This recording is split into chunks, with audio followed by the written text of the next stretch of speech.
समाज में बहुत सी परंपराओं में से एक परंपरा प्रीति को हमेशा से ही नापसंद थी। वो थी दहेज परंपरा।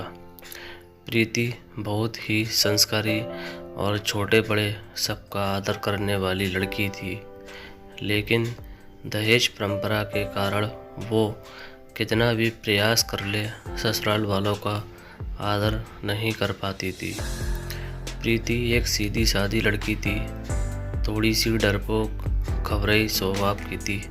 आजकल की लड़कियों से बिल्कुल अलग थी। उसका मानना था कि किसी पर भी अन्याय नहीं होना चाहिए और नहीं सहना चाहिए। ऐसे स्वभाव की प्रीति जब शादी करने का विचार करती है तब उसके डरपोक स्वभाव की वजह से उसका रिश्ता टूट जाता है। एक लड़का जो उसके घर के लोगों को बहुत पसंद आता है, लड़के की तरफ से भी प्रीति को पसंद कर लिया जाता है। लड़के को तनख्वाह बहुत कम होती है, लेकिन लड़के के घर के लोगों की अच्छी परिस्थिति होती है। पर वो लड़के के माता पिता प्रीति के पिता से कहते हैं कि हमें घर लेने के लिए आधे पैसे आपको देने होंगे और आधे हम दे देते हैं।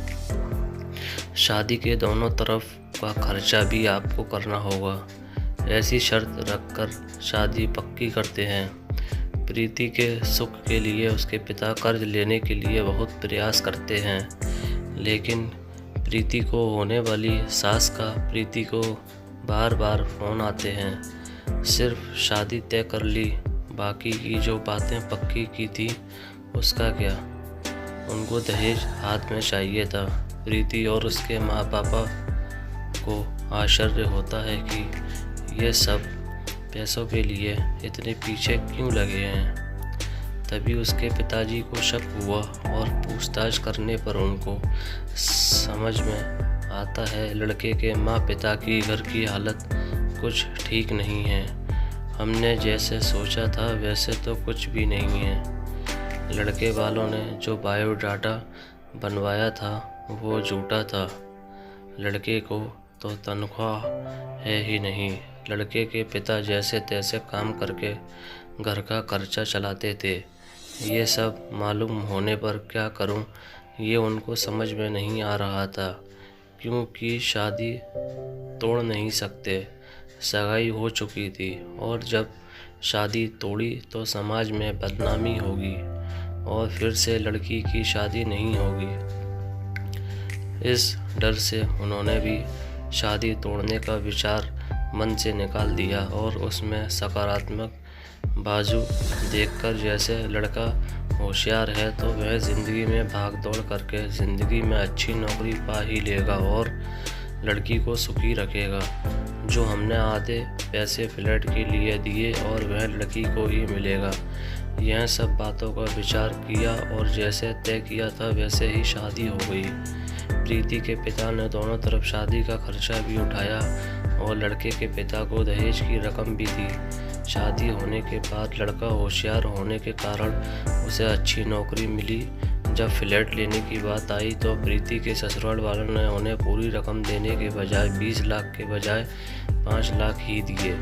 खुद के पास से तो दूर उसके पिता ने दिए हुए पूरे पैसे भी उन्हें दिए नहीं और घर आने तक प्रीति के पिताजी ने दिए हुए पैसों का ब्याज भी खुद के पास रखा। यह सब बातें तो प्रीति को खटक रही थी। उसने यह सब बातों का प्रश्न पूछते हुए का प्रयास किया, लेकिन उसे उत्तर नहीं मिला। प्रीति डरपोक जरूर थी, लेकिन अन्याय सहने वाली नहीं थी। उसने हर समय सवाल और जवाब हिसाब मिलने की अपेक्षा न होने के कारण उसे ससुराल वालों के लिए जरा सा भी आदर उसके मन में नहीं था। जैसे जैसे समय बीता वैसे वैसे उसने अपने ससुराल वालों से संबंध तोड़ दिए।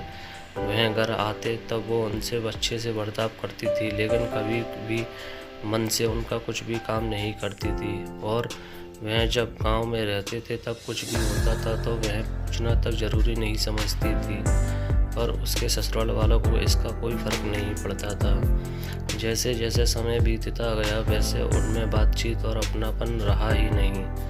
रिश्तों में दूरियां आने लगी।